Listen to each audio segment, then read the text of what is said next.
Deixar claro que Felipe nunca pisou nos Estados Unidos. Todos os portais da imprensa comentaram sobre o assunto. A gente falou sobre isso. Eu mostrei. Nós cobramos que a Globo falasse alguma coisa. A Globo não falou nada. No dia seguinte, ou 2 dias depois, eu lembro de ter ido no site da Globo, batido um print, mostrar que a Globo seguia ignorando o assunto, abafando o assunto. E finalmente chegou o dia que a Globo resolveu abrir a boca. Como destaca ali a Bárbara, é a primeira vez que o Grupo Globo se manifesta em matéria e eles não estão repercutindo o fato, mas a reação ao fato. A Globo não veio para explicar o que aconteceu, não veio para destrinchar a nota, né, do governo americano, não veio para mostrar o absurdo que foi feito contra o Felipe Martins, não. A Globo resumiu isso aqui, ó. Bolsonaristas comemoram nota do governo dos Estados Unidos que contradiz Moraes sobre viagem de Felipe Martins. Não contradiz. Contradiz é uma palavra utilizada quando você está, tipo, num debate, né? Uma pessoa diz uma coisa, outro diz outra. E muitas vezes tem que fazer uma cariação para ver quem está falando a verdade. Aqui não tem desmentir, aqui tem, contradizer. O que tem aqui é desmentir, sabe? Derrubou a mentira. Ou talvez certo deveria ser, né? O governo americano expõe mentira do Moraes sobre viagem de Felipe Martins ao país. A Alfândega de Proteção de Fronteira dos Estados Unidos afirma que a inclusão de dado impreciso nos sistemas oficiais permanece sob investigação. E a Bárbara diz, né? Nós não comemoramos isso daqui. O sentimento foi de revolta. Né? Não tem nenhuma comemoração. Vocês comemoraram? Oh, que grande. Não, ninguém comemorou. É a revolta. Porque todo mundo sabe o que está acontecendo. A imprensa, inclusive, noticiou.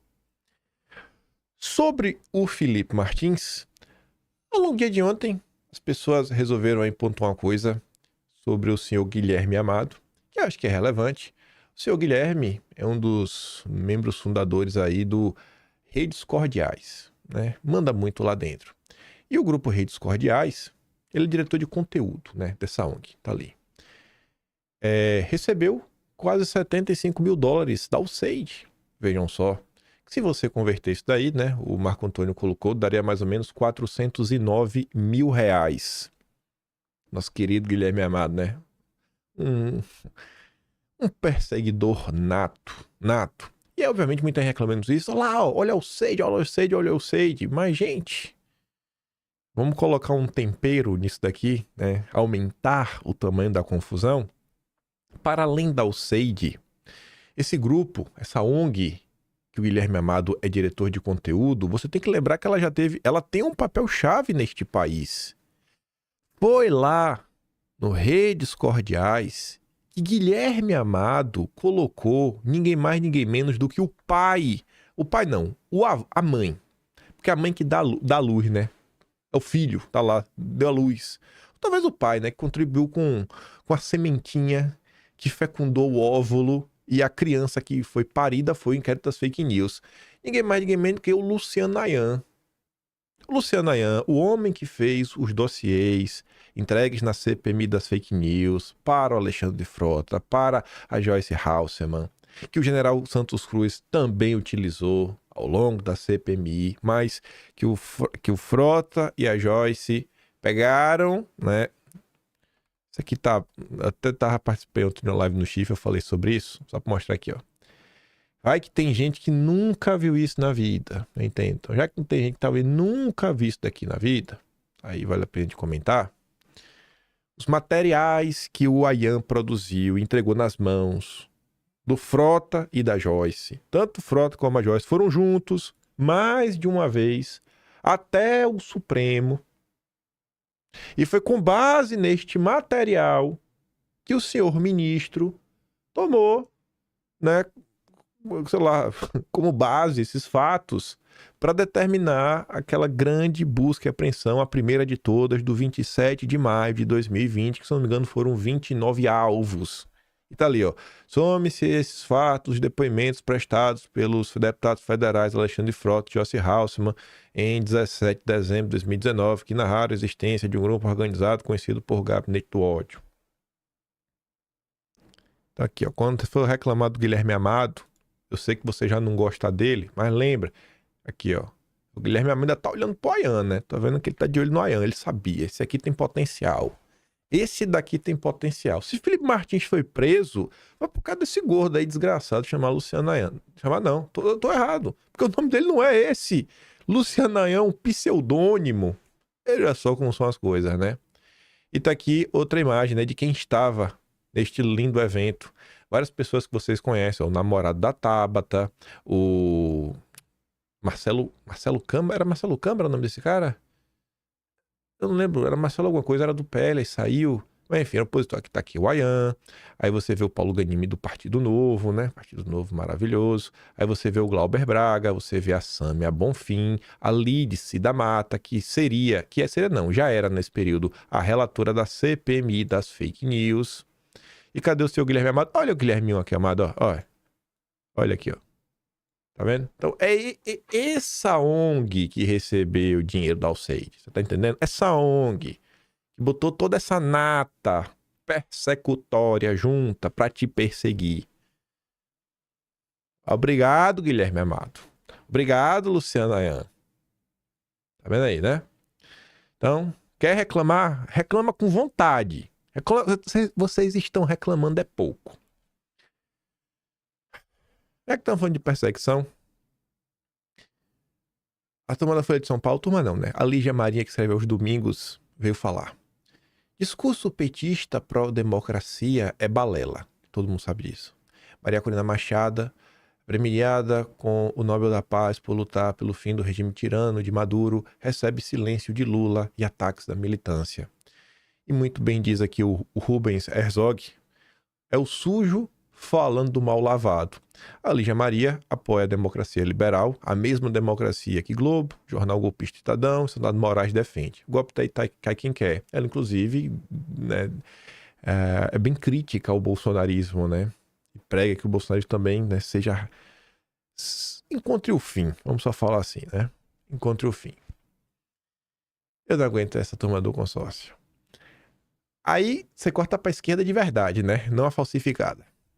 Breno Altman. Falta um Xandão na Venezuela. Você que achava que o Maduro era ruim, agora você tá vendo que quem é o Maduro na fila do pão? O Maduro é uma moça. O Maduro é uma menininha. É uma menininha. É um covarde. É o que diz aqui o Breno Altman, né? O brabo mesmo é o careca. Aí o Mafinha comenta, né? Chegamos no dia que a esquerda acha que a Venezuela tem pouca repressão e precisa de um Xandão. Aí você lembra lá atrás, né? Fala, o Brasil vai virar Venezuela. Agora a gente já tem que começar a torcer pra virar Venezuela. Porque hoje virar Venezuela é despiorar no que diz respeito à perseguição. Porque lá tá perseguindo menos que no Brasil. Tanto que o Breno Altman quer importar, né? Alguém lá pra ver se ajuda o Maduro. Aí, falando de Brasil, deixa eu voltar pra cá. Isso aqui, na verdade, ficou fora de ordem. Eu só fazer isso aqui, ó, pra botar na ordem certa. E realmente tá fora de ordem. Cadê? Só um segundinho. Cadê? Aqui. Vou botar esse aqui, pronto. E o comentário da Globo tem que vir depois do comentário da direita. Mas começando, né? Você corta o poder mais poderoso deste país. O atual presidente Luiz Edson Fachin foi se encontrar com o Alcolumbre. Não sei porque colocaram um Pacheco. Não sei se estão tentando emplacar o Pacheco no Supremo. Tá lá também o Gonê, o Herman Benjamin. Alcolumbre recebe Fachin com Pacheco e fala em parceria institucional. Maravilhoso. Aí isso que diz, né? Artigo 2º. São poderes da União independentes e harmônicos entre si, o legislativo, executivo e judiciário. Parceria institucional não parece muito interessante, né? A criatividade de expressões para burlar a Constituição não tem fim. Não é só isso, né? Se tratando também de Constituição, todo mundo aqui, né? Vocês, nós que acompanhamos a política no dia a dia, estamos muito aflitos com a situação de Bolsonaro, preso no inquérito que ele sequer foi denunciado. E aí a defesa falou, né? Solta o homem, já deu. Já deu, solta ele. E ontem o Supremo decidiu que não, que o Bolsonaro vai continuar preso. Aí você fala, com base no quê? Ah, calma, calma. O juiz Diniz está do teu lado e diz: as cautelares não se referem ao inquérito do qual o Bolsonaro foi condenado, mas sim de outro, do qual ele nem foi denunciado. Esse parecer do Gonê e essa decisão de Moraes são completamente infundadas e ilegais.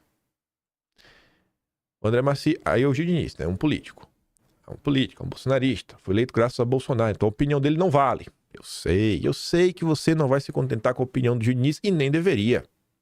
Vamos cortar para o André Marcília, que é um jurista. Ele vai colocar ali 4 pontos. Moraes nega pedido de defesa para revogar a prisão de Bolsonaro. E ele diz, análise. Moraes mantém prisão ilegal de Bolsonaro em inquérito do qual foi excluído. Moraes já nem usa a criatividade mais, né? Ele prende porque quer. Primeiro, a prisão de Bolsonaro havia sido determinada em inquérito que investiga Eduardo Bolsonaro.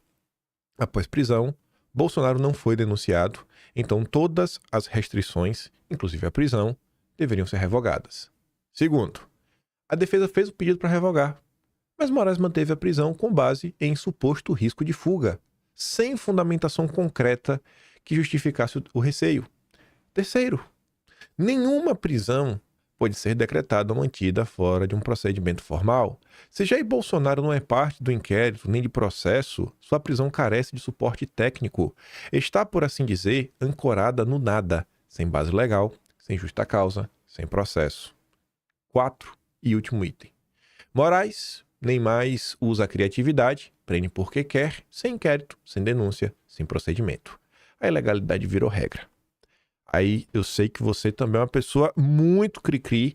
A opinião do Juiz Diniz não vale porque é um político. A opinião do André Marcília não vale porque ele é jurista, mas ele é mais de direita. E aí eu tenho que trazer, né, alguma fonte insuspeita. Que essa aí realmente não dá para questionar. Pois bem, nem a Globo conseguiu defender. Nem a Globo. Quando nem a Globo, que quer que Bolsonaro, né, seja... Enfim, né, que a Globo quer, vocês sabem. Quando nem a Globo consegue defender. E me diz. Aí vamos cá. Bolsonaro era alvo de um inquérito para saber se ele estava colaborando com o filho dele, que também era alvo de inquérito, na tentativa aí de coagir a justiça brasileira com a ação no curso do processo. O Ministério Público olha todas as provas, decide realmente fazer a denúncia contra o Eduardo Bolsonaro, mas não denuncia o Jair Bolsonaro ao Supremo. Com base no que, então, se mantém a prisão preventiva dele justificada por esse inquérito? Pois é. Ele não vai ser denunciado, ou talvez ele seja num futuro. Que outra informação que vai surgir? Vão ficar esperando para, quem sabe, um dia surgir uma informação que justifique a denúncia dele? Não é assim que costuma funcionar um inquérito no nosso país, né? Uma prisão por tempo indefinido, porque talvez surja algum elemento que justifique uma denúncia posteriormente. Então, cria-se uma situação que apenas dá vazão e dá justificativa aos defensores do Bolsonaro e aos críticos do Supremo, que estão dizendo, olha como esticam a lei com tudo para manter o Bolsonaro preso aqui. Lembrando, hein, que às vezes na cabeça de muita gente tudo se mistura, né? Ele acabou de ser condenado na trama golpista, mas ainda não terminou, tem um espaço ainda para recursos. Ele não está sofrendo a punição ligada àquela condenação. Ele está numa prisão preventiva porque ele descumpriu. E vamos lembrar, descumpriu cautelares no mínimo questionáveis sobre ele não poder postar nada nas redes sociais, inclusive terceiros postarem dele nas redes sociais. Descumpriu isso, foi parar na prisão domiciliar. O inquérito já não resultou na denúncia contra ele, mas mesmo assim ele segue ali. Então me parece uma situação que é aquele prato cheio desnecessário que se dá para todos os críticos do judiciário no Brasil. Sendo que a situação anterior da prisão domiciliar, em que ele já tinha a tornozeleira, tem acompanhamento policial, isso aí já dá conta de grande parte do que seria o tal do risco da fuga dele. Nem a Globo conseguiu defender. As poucas pessoas que se pronunciaram sobre isso daqui foi o Diniz, eu vi o próprio Carlos, o Eduardo, alguns influenciadores, vi a Carol de Tone falando sobre isso, um outro deputado. O João Pinheiro destaca uma coisa importante. As próprias cautelares já eram questionáveis. Foi preso pelo quê? O que ele fez para ser preso? O que ele fez para receber a tornozeleira? Você lembra? Deveria lembrar. Você lembra? Você não lembra? Né? Tá com achismo na cabeça? Pera aí. Ah, pô, não dá nem pra mostrar. Seria meio que injusto mostrar. Porque foi em agosto.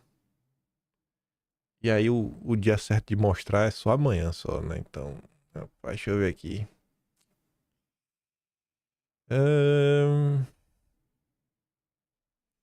Eu só vou mostrar aqui. Não vou entrar em detalhes, porque é injusto, né? Em tese, só amanhã que eu poderia mostrar, porque amanhã é dia 15, né? É o dia que publica o Atlas de agosto. Foi no mês de agosto que Bolsonaro foi preso. Então, se você for lá no Atlas de agosto, vai ter um capítulo chamado O Cerco contra Bolsonaro. Inclusive, Bolsonaro é a capa do Atlas. Tá aqui, né? A manifestação do dia 3. E depois Bolsonaro é preso. Já é preso, mesmo sem crime. Primeiras reações. As críticas contra a decisão, que foram várias, até mesmo parte da imprensa. Aí depois a gente fala, né? O julgamento, mais os indiciamentos, o bater pro Malafaia. Está basicamente aqui, as críticas contra essa decisão, que é o que o João Pinheiro está falando. Você não lembra porque Bolsonaro foi preso? Tá aqui.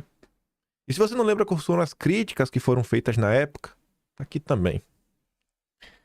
Que depender de mim, pelo menos, o que eu não tive a ideia, né, de começar isso daqui durante o governo Bolsonaro, mas pelo menos agora, as maldades que foram feitas contra o Jair, a gente tá organizando aí, para pelo menos lá na frente poder mostrar toda a safadeza que fizeram com o capitão. Aí isso aqui de ontem também. Segue preso de uma maneira que nem a Globo consegue defender meu Deus do céu, ainda vem a história do golpe, né? Aí você vê, ó, Bolsonaro tem agravamento de crise de soluços e pede visita médica. O que mais, gente, que precisa acontecer para o pessoal perceber que Bolsonaro não é mais uma criança e o estado de saúde de Bolsonaro realmente é um estado ruim? Ninguém mais tá percebendo que a coisa realmente tá complicada? Tem quantos meses que Bolsonaro fez a cirurgia e não para de soluçar? Tendo crises recorrentes. Ontem, inclusive, foi dada uma decisão pelo Moraes, falando que se Bolsonaro precisar se internar de maneira emergencial, ele pode ir direto para o hospital, sem necessidade de pedir para o judiciário. Então imagina, né? Um cara que não tem nenhum tipo de amor e apreço por Bolsonaro, para ele já tá permitindo esse tipo de coisa, é porque acho que a situação de saúde de Bolsonaro tá longe de estar boa. E os seus aliados só querem visitá-lo para chantageá-lo, para buscar o espólio eleitoral. Aí o Carlos comenta assim, ó: a manutenção de cautelares severas contra um indivíduo que não foi denunciado após a conclusão de um inquérito é indefensável. Sem acusação, os fundamentos que justificariam as restrições cessam. Insistir nessas medidas representa mais graves violações, mas é contra Bolsonaro, né? Então pode tudo e o silêncio reinará absoluto. E ele complementa: fingir normalidade neste momento é mais uma prova diária que o que menos importa é a liberdade e a democracia, mas a permissão do sistema para se colocar como oposição. Eu não sou intérprete do Carlos, eu não sei para quem o Carlos escreveu isso daqui, mas eu sigo muito incomodado com os governadores democráticos, em especial o seu Tarcísio de Freitas, o cadeirudo. Abre a boca, Tarcísio, seu covarde. Toma o omeprazol aí, vai. Fala alguma coisa para ver se pelo menos sai na imprensa, começa a provocar. Até a Globo, Tarcísio, tá falando do absurdo, tu tá calado? O teu padrinho político, tu foi lá visitar Bolsonaro, tu não teve a coragem de pegar o microfone para falar da ilegalidade da prisão dele. Fala, Tarcísio. Fala, irmão.